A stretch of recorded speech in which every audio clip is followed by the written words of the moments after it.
since you have talked about traveling, I was looking forward to travel. Nice. But I've been always around people, so I've never been alone. So that is the one point which is I'm most concerned about right now. Yes. That how do you deal with loneliness and if you're traveling, and is that an added advantage to to just get some for you to seek some inspiration to write some great music? For sure. Does that complement? Man, that is a beautiful question, and I think it's a really brave one to ask as well. It's not the usual topical, surface level stuff, so I respect that. I have to be honest, man, facing loneliness was one of the hardest things on my journey. I knew I wanted it though, because I started to get to a point where I was having too much stimulus from the outside world and I was getting in the way of my music, whether it's my phone or a friend saying, I'm outside your house, come let's smoke, or come let's do this, or let's do that. I'm like, okay, well I just got so many distractions, I just wanted to shut the world out, drive away in the van and be alone and do my thing. So it's a hard thing, right? But here's some good news. It's like a speed breaker where it's gonna get bad before it gets better. Because what happens after you face loneliness is you actually befriend loneliness, right? If you're able to be by yourself, let those tough thoughts come up, let boredom come up. Sometimes it'll be real random emotional releases you'll have. Honestly, let them come out, channel them through. You'll then get to a place where you're actually really happy just by yourself. And you don't really need anyone else in terms of, oh my God, I really need to talk to someone or something. You'll get to a place where maybe you do some meditation or nature or swimming or whatever you like to do or read, and you'll find that you get to a much better place. Now, human connection is still a need, I've learned. You can't just live alone and be okay. You will go a little crazy. So find a way to get a balance, but prioritize your goals. Think about your goals. Why are you doing what you're doing? And if the isolation and nomadism helps with that, then prioritize that and draw some boundaries with friends.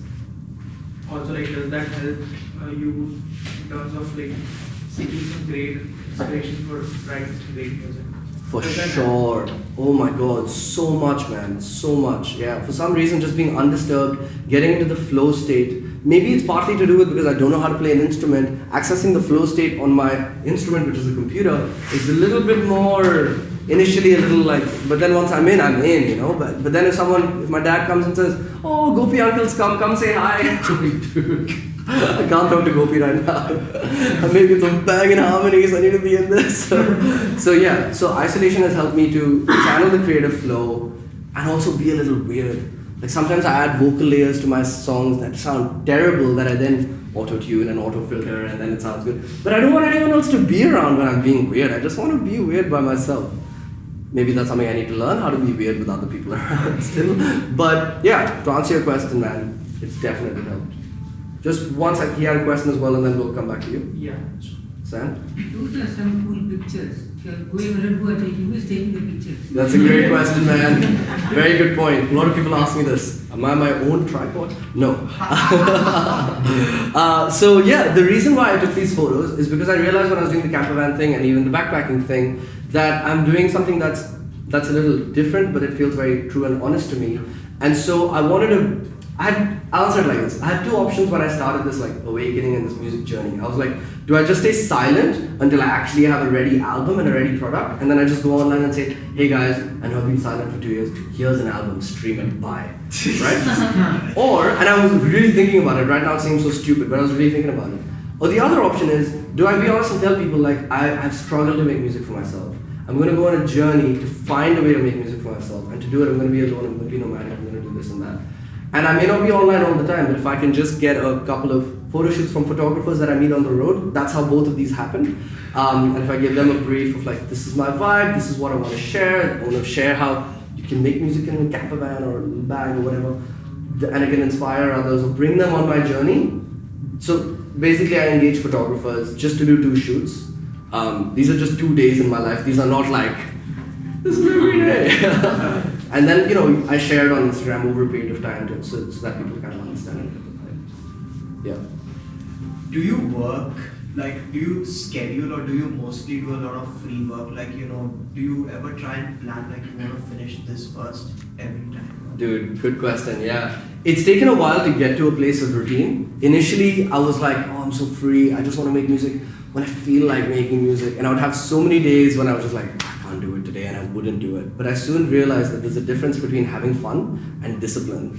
Discipline is making music even when you don't feel like making music, which may seem counterintuitive, but just push yourself for 20 or 30 minutes and you might find that you get back into the zone, or at least find the right kick drum for your sound, and that's enough progress for that day. You know what I mean? So now my routine I've found is I creatively peak between 11 a.m. and 3 p.m. I'm like a solar panel, don't know why. So I have a big meal at 10 and I have a big meal at 6, and I don't eat in the day because I just want to work. I eat a fruit sometimes and that's it.